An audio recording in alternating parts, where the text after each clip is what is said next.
Zebra. जब हम zebra के बारे में सोचते हैं तो हमारे दिमाग में उनकी काली और सफेद धारियों की खूबसूरत तस्वीर आती है।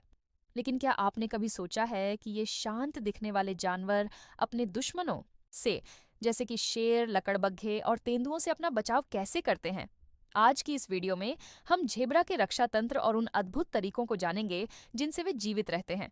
तो चलिए इस रोमांचक सफर पर चलते हैं। झेब्रा का सबसे बड़ा हथियार उनकी एकता है।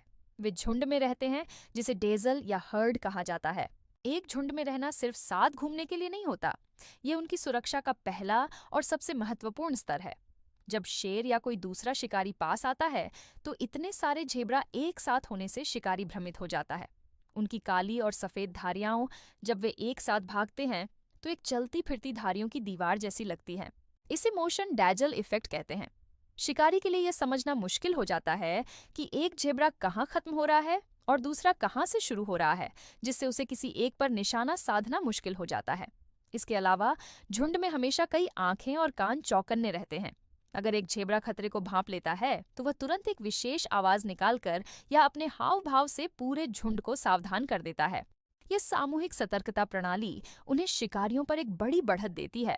झुंड के सदस्य, खासकर छोटे और कमजोर झेब्रा, हमेशा झुंड के बीच में सुरक्षित रहते हैं, जबकि ताकतवर नर झेब्रा बाहर की तरफ रहकर उनकी रक्षा करते हैं। इसके अलावा झुंड में हमेशा कई आंखें और कान चौकन्ने रहते हैं। अगर एक झेब्रा खतरे को भांप लेता है तो वह तुरंत एक विशेष आवाज निकालकर या अपने हाव भाव से पूरे झुंड को सावधान कर देता है। यह सामूहिक सतर्कता प्रणाली उन्हें शिकारियों पर एक बड़ी बढ़त देती है। झुंड के सदस्य, खासकर छोटे और कमजोर झेब्रा, हमेशा झुंड के बीच में सुरक्षित रहते हैं, जबकि ताकतवर नर झेब्रा बाहर की तरफ रहकर उनकी रक्षा करते हैं। अब बात करते हैं उनकी धारियों की।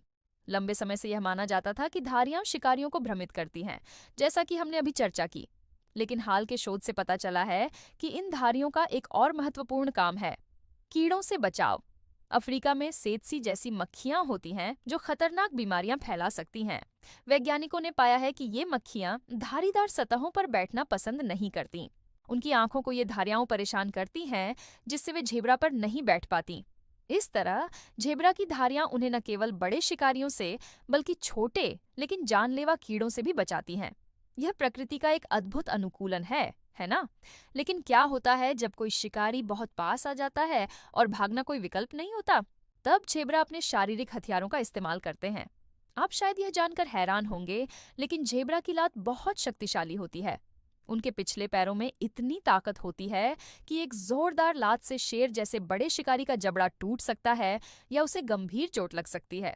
कई बार शिकारी एक अच्छी लात खाने के बाद शिकार का इरादा ही छोड़ देते हैं। वे अपने लक्ष्य पर निशाना साधते हैं और पूरी ताकत से लात मारते हैं। लात मारने के अलावा झेब्रा अपने दांतों का भी इस्तेमाल करते हैं। उनके दांत काफी मजबूत होते हैं और वे शिकारी की गर्दन या पीठ पर जोर से काट सकते हैं। जब एक झेब्रा को घेर लिया जाता है तो वह अपनी जान बचाने के लिए लड़ता है। नर झेब्रा, जिन्हें स्टैलियन कहा जाता है, अपने झुंड की मादाओं और बच्चों की रक्षा के लिए बहुत आक्रामक हो सकते हैं। वे अक्सर शिकारी और अपने परिवार के बीच खड़े हो जाते हैं और बहादुरी से उसका सामना करते हैं। झेब्रा की एक और प्रभावशाली क्षमता उनकी सहन शक्ति और गति है। वे लगभग 65 किलोमीटर प्रति घंटे की रफ्तार से दौड़ सकते हैं। हालांकि वे चीते जितने तेज नहीं होते, लेकिन वे अपनी रफ्तार को लंबे समय तक बनाए रख सकते हैं। जब कोई शिकारी हमला करता है तो वे जिग जैग पैटर्न में दौड़ते हैं, जिससे शिकारी के लिए उन्हें पकड़ना और भी मुश्किल हो जाता है। उनकी यह सहन शक्ति उन्हें थका देने वाले शिकारियों, जैसे कि लकड़बग्घों से बचने में मदद करती है, जो अक्सर अपने शिकार को थका कर मारते हैं। झेब्रा का सामाजिक व्यवहार भी उनकी सुरक्षा में एक बड़ी भूमिका निभाता है। झुंड के सदस्य एक दूसरे का बहुत ख्याल रखते हैं।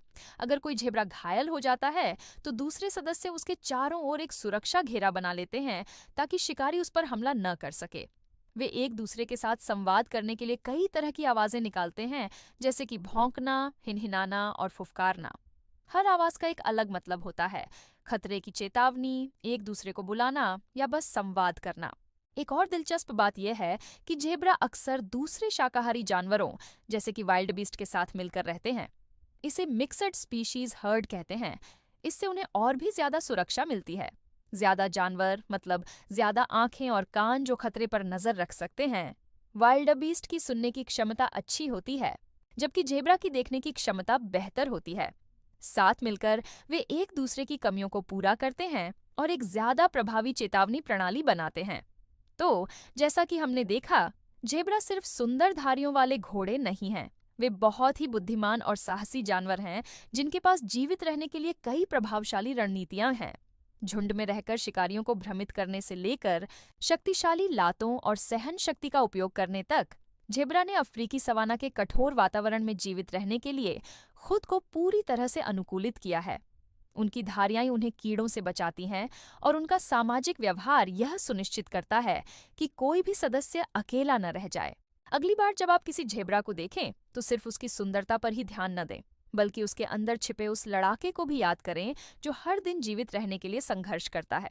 प्रकृति वास्तव में अद्भुत है और जेब्रा इसका एक बेहतरीन उदाहरण है। आज के लिए बस इतना ही। हमें उम्मीद है कि आपको जेब्रा के बारे में यह जानकारी पसंद आई होगी।